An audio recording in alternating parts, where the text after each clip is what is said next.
প্রিয় বন্ধুরা, আমি এলাম মাইলস্টোন কলেজে, যেখানে বিমান বিধ্বস্ত হয়েছে সেই জায়গাটি দেখার জন্য। দেখতে পাচ্ছেন আমার মতো হাজার হাজার দর্শনার্থী, নারী, শিশু, অবাল, বৃদ্ধ, বনিতা সবাই এসেছে, শোক জানাতে এসেছে। এই দৃশ্যটি দেখার জন্য এসেছে কোথায় বিমান বিধ্বস্ত হয়েছে। দেখতে পাচ্ছেন এই ভবনে, ঠিক এই ভবনের এই সামনের অংশে বিমান বিধ্বস্ত হয়েছে। আপনারা দেখতে পাচ্ছেন যে জায়গাটি কালো হয়ে আছে, গর্ত হয়ে আছে। ঠিক এখানে অনেকগুলো গাছ প্রায় পুড়ে গেছে। যতগুলো নারিকেল গাছ দেখতে পাচ্ছেন সবগুলোর প্রায় পোড়া পোড়া অবস্থা। আমরা শোকাহত, আমরা মর্মাহত। যারা নিহত হয়েছে আমরা তাদের আত্মার মাগফিরাত কামনা করছি। দেখতে পাচ্ছেন অসংখ্য উৎসুক জনতা, তারা এই জায়গাটি দেখার জন্য আসছে। সবাই মর্মাহত, সবার হৃদয়ে রক্তক্ষরণ হচ্ছে। দেখতে পাচ্ছেন ঠিক এই জায়গাটিতে বিমান বিধ্বস্ত হয়েছে। প্রায় পুরো ভবন অন্ধকার হয়ে গিয়েছে। সামনে যতগুলো গাছ রয়েছে সেগুলো প্রায় পোড়া পোড়া অবস্থা।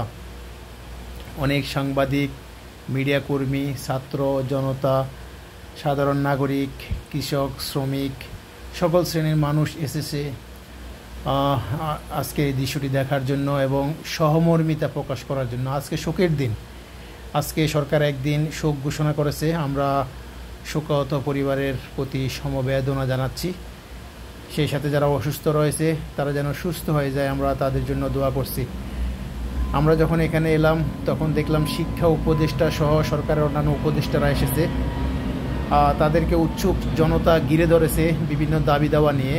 এখানে আমার খটকা লাগছে, সরকার যেহেতু কাজ করতেছে, এখন একটা জটিল অবস্থার মধ্য দিয়ে যাচ্ছে। যারা আহত তাদের সুচিকিৎসার প্রয়োজন, তাদের রক্তের প্রয়োজন, তাদের আত্মীয় স্বজনদের সান্ত্বনা দেওয়ার প্রয়োজন। সেটি না করে এক শ্রেণীর উচ্ছৃঙ্খল বলবো আমি তাদেরকে, তারা উদ্ভট বিষয় নিয়ে হাজির হয়েছে এবং এমন সব যুক্তি, এমন সব অভিযোগ তারা উপস্থাপন করছে যেটি নিয়ে কথা বলতে গেলে এখানে যারা আহত হয়েছে, নিহত হয়েছে, তারা চিকিৎসা সেবা থেকে বঞ্চিত হবে। আমরা অতি রাজনীতি, অপরাজনীতি এগুলো কোনোটি চাই না। আমরা চাই এখানে যারা ভিকটিম হয়েছে তারা চিকিৎসা পাক। আমাদের হৃদয়ে রক্তক্ষরণ হচ্ছে, বিশেষ করে কোমলমতি শিশুরা, কতগুলো জীবন এখানে ঝরে গিয়েছে।